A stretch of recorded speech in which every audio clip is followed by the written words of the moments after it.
सिद्धार्थनगर जनपद सिद्धार्थनगर का खाद्य एवं औषधि विभाग किस तरह काम करता है, इसकी बानगी हाल ही में डुमरियागंज क्षेत्र में सामने आई कार्रवाई से साफ झलकती है।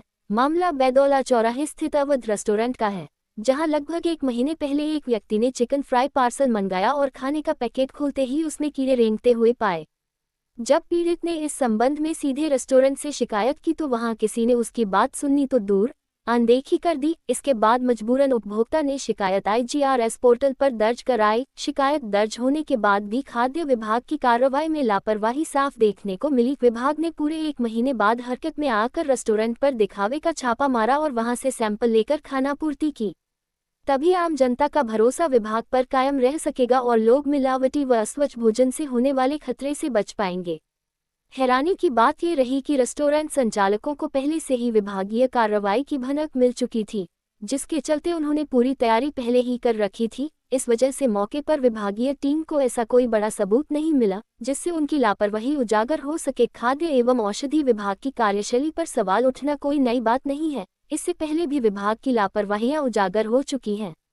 हाल ही में एक मिठाई प्रतिष्ठान पर हुई छापेमारी इसका बड़ा उदाहरण है। वहां विभाग की टीम की मौजूदगी में ही मिठाइयों में कीड़े रेंगते हुए मिले और करीब 2 कुंतल नकली मिठाई को नष्ट करवाया गया। लेकिन आश्चर्य की बात ये रही कि इतनी बड़ी गड़बड़ी सामने आने के बावजूद न तो मिठाई के गोदाम को सील किया गया और न ही दुकान को बंद कराया गया, उल्टा दुकान संचालकों को फिर से मिठाइयां बेचने की खुली छूट दे दी गई।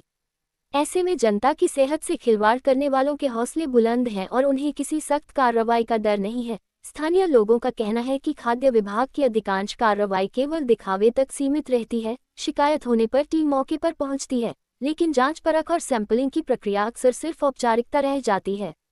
आरोप है कि कई बार राजनीतिक दबाव या अन्य कारणों से दोषी दुकानदारों को छोड़ दिया जाता है और उन पर कोई ठोस कार्रवाई नहीं होती। यही वजह है कि कई प्रतिष्ठानों पर बार बार गड़बड़ियां पकड़ी जाती हैं, फिर भी वे आराम से धंधा चला रहे हैं। अवध रेस्टोरेंट मामले में भी यही सवाल उठ रहा है कि आखिरकार विभाग को कार्रवाई करने में 1 महीना क्यों लगा। शिकायतकर्ता का कहना है कि विभाग का रवैया बेहद लापरवाह है।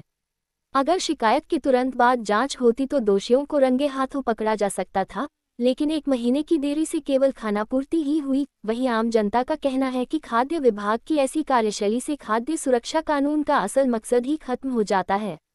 विभाग का दायित्व है कि वह लोगों को शुद्ध और सुरक्षित भोजन उपलब्ध कराने में लापरवाह दुकानदारों और रेस्टोरेंट संचालकों पर सख्त कार्रवाई करे, लेकिन हकीकत में ऐसा होता नजर नहीं आता। सिद्धार्थनगर जैसे जिले में जहां बड़ी संख्या में लोग होटलों और मिठाई की दुकानों पर निर्भर रहते हैं, वहां खाद्य विभाग की यह ढिलाई गंभीर चिंता का विषय है।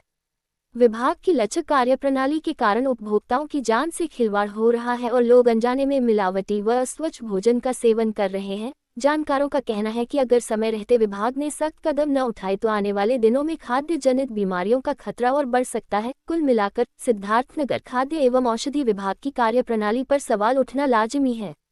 शिकायतों के बाद भी त्वरित और ठोस कार्रवाई न होना, दोषियों को राजनीतिक संरक्षण के चलते छोड़ देना और केवल दिखावे की खानापूर्ति करना, ये सब दर्शाता है कि विभाग अपनी जिम्मेदारी से किस हद तक मुंह मोड़े हुए है। जरूरत इस बात की है कि प्रशासन इस पूरे मामले का गंभीरता से संज्ञान ले, दोषियों पर कठोर कार्रवाई सुनिश्चित करे और खाद्य विभाग की कार्यशैली में पारदर्शिता लाने के लिए ठोस कदम उठाए।